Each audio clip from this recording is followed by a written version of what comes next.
Road side ಮಲಗಿದ್ದೆ, ಯಾರ್ದೋ director ಮನೆ ಆಚೆ ನಾನು ಕಾದ್ಬಿಟ್ಟು ಕೂತಿದ್ದೆ ಅನ್ನೋದೆಲ್ಲ ನಾನು ಯಾವತ್ತೂ ಮಾಡಿಲ್ಲ.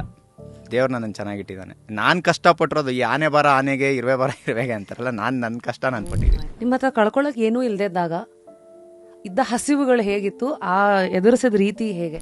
ವಾಪಸ್ ಬಂದಾಗ ಮಾರನೇ ದಿನ ಕೇಳಿದೆ ಎಲ್ಲೋಗಿದ್ದೆ ಅಂತ ನನ್ನ ಮ್ಯಾನೇಜರು. ಈ ಥರ ಇಂಟರ್ವ್ಯೂ ಇತ್ತು, ಹೋಗಿದ್ದೆ. ಕೆಲಸ ಬಿಟ್ಬಿಡು ನೀನು, ಏನಕ್ಕೆ ಕೆಲಸ ಮಾಡ್ತೀಯ ಅಂತ. ಇಷ್ಟಲ್ಲೇ ಬಿಡ್ತೀನಿ ಎಂದಿದೆ ನಾನು.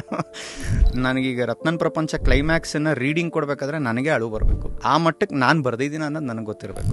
ನಾವು ನಮ್ಮ ಇಂಡಸ್ಟ್ರಿಯಲ್ಲಿ ಮಾಡ್ತಿರೋ ಬಿಗ್ಗೆಸ್ಟ್ ಸಮಸ್ಯೆ ಏನು, ಪ್ರಾಬ್ಲಮ್ ಏನು ಅಂದರೆ ಜನರನ್ನ ದಡ್ರು ಅಂತ ಹೇಳ್ತಾರೆ. ಅದು ನಮ್ಮ ಅಣ್ಣ ಯಾವಾಗಲೂ ನಂಗೆ ರೇಕ್ಸವನು, ನೀನು ಗಣಪತಿ ದೇವಸ್ಥಾನದಿಂದ ಎತ್ಕೊಂಡ್ಬಂದಿರೋದು, ನಿನ್ನ ಸ್ವಂತ ಮಗ ಅಲ್ಲ ಅಂತ. 67, 68 my mother when she sits in front of me, ಮಗುವಾಗೋಗಿರ್ತಾರೆ ಅವರು.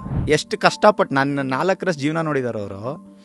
ನಾನು ಅವ್ರ ಬಗ್ಗೆ ನಾನು ಕಮೆಂಟೇ ಮಾಡೋಕ್ಕಾಗಲ್ಲ. ಪ್ರಶಾಂತ್ ನೀಲ್ ನಂಗೊಂದು ತುಂಬ ಒಳ್ಳೆ ಮಾತು ಹೇಳಿದರು. ಒಳ್ಳೆ ಸಿನಿಮಾ ಕೆಟ್ಟ ಸಿನಿಮಾ ಅಂತ ಮಾತಾಡ್ತಾ ಇದ್ವಿ. ಅವಾಗ ಅವ್ರು ಹೇಳಿದ್ರು, ನಿಮ್ಮ ಪ್ರಕಾರ ಒಳ್ಳೆ ಸಿನಿಮಾ ಯಾವುದು ಅಂದರು. ಅಲ್ಲ ಸರ್, ಹಿಂಗೆ ದುಡ್ಡು ಮಾಡ್ತಾ ಒಳ್ಳೆ ಸಿನಿಮಾ, ಜನ ದಡ್ರ ದುಡ್ಡು ಕೊಟ್ಬಿಟ್ಟು ನೋಡೋಕ್ಕೆ. ಮೀಡಿಯಾ ಮುಂದೆ ಕೂತ್ಕೊಂಡು ಕೈ ಮುಕ್ಕೊಂಡು ದಯವಿಟ್ಟು ಥಿಯೇಟ್ರಿಗೆ ಬನ್ನಿ, ದಯವಿಟ್ಟು ಥಿಯೇಟ್ರ್. ಸಿಂಪತಿಗೆ ಸಿನಿಮಾ ಓಡಲ್ಲ. ಸುಮ್ಮನೆ ನಿಂತ್ಕೊಂಡು ನೀವು ಕನ್ನಡ ಸಿನಿಮಾ ನಮಗೆ ಥಿಯೇಟ್ರ್ ಕೊಡ್ತಾ ಇಲ್ಲ ಅಲ್ಲ. ನಾನು ಕನ್ನಡ ಸಿನಿಮಾ ಹಿಂಗೆ ಮಾಡಿದ್ರೆ ನೀನು ಏನಕ್ಕೆ ಥಿಯೇಟ್ರ್ ಕೊಡಲ್ಲ ಅಂತ ಕೇಳ್ಬೇಕು ನಾವು. I have not been invited to any awards ಇಲ್ಲಿವರೆಗೂ. ರತ್ನನ್ ಪ್ರಪಂಚ ಎಷ್ಟೋ ಅವಾರ್ಡ್ಗಳು ಗೆದ್ದಿವೆ ಕೂಡ. ಸ್ಟೇಟ್ ಅವಾರ್ಡ್ ಕೂಡ ನಾಮಿನೇಟ್ ಆಗಿದೆ ಸಿನಿಮಾಗಳು.